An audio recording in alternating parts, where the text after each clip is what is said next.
imitate Christ. Now I praise you, brethren, that you remember me in all things and keep the traditions just as I delivered them to you. But I want you to know that the head of every man is Christ, the head of woman is man, and the head of Christ is God. Every man praying or prophesying, having his head covered, dishonors his head. But every woman who prays or prophesies with her head uncovered dishonors her head, for that is one and the same as if her head were shaved. For if a woman is not covered, let her also be shorn. But if it is shameful for a woman to be shorn or shaved, let her be covered.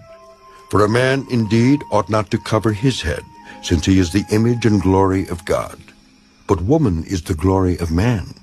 For man is not from woman, but woman from man. Nor was man created for the woman, but woman for the man. For this reason, the woman ought to have a symbol of authority on her head, because of the angels. Nevertheless, neither is man independent of woman, nor woman independent of man in the Lord. For as woman came from man, even so man also comes through woman. But all things are from God. Judge among yourselves, is it proper for a woman to pray to God with her head uncovered? Does not even nature itself teach you that if a man has long hair, it is a dishonor to him? But if a woman has long hair, it is a glory to her, for her hair is given to her for a covering. But if anyone seems to be contentious, we have no such custom, nor do the churches of God. Now, in giving these instructions, I do not praise you, since you come together not for the better, but for the worse. For first of all, when you come together as a church, I hear that there are divisions among you, and in part I believe it. For there must also be factions among you, that those who are approved may be recognized among you.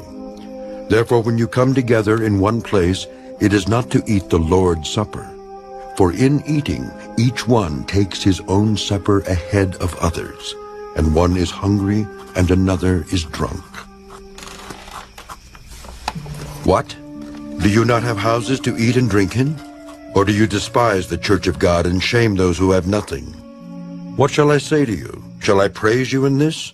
I do not praise you. For I received from the Lord that which I also delivered to you, that the Lord Jesus, on the same night in which he was betrayed, took bread, and when he had given thanks, he broke it and said, "Take, eat. This is my body, which is broken for you. Do this in remembrance of me."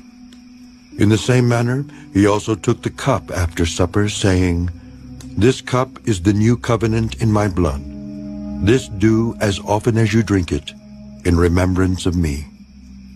For as often as you eat this bread and drink this cup, you proclaim the Lord's death till he comes. Therefore whoever eats this bread or drinks this cup of the Lord in an unworthy manner will be guilty of the body and blood of the Lord. But let a man examine himself, and so let him eat of the bread and drink of the cup. For he who eats and drinks in an unworthy manner eats and drinks judgment to himself, not discerning the Lord's body. For this reason many are weak and sick among you, and many sleep.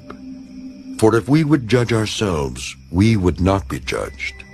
But when we are judged, we are chastened by the Lord, that we may not be condemned with the world. Therefore, my brethren, when you come together to eat, wait for one another. But if anyone is hungry, let him eat at home, lest you come together for judgment.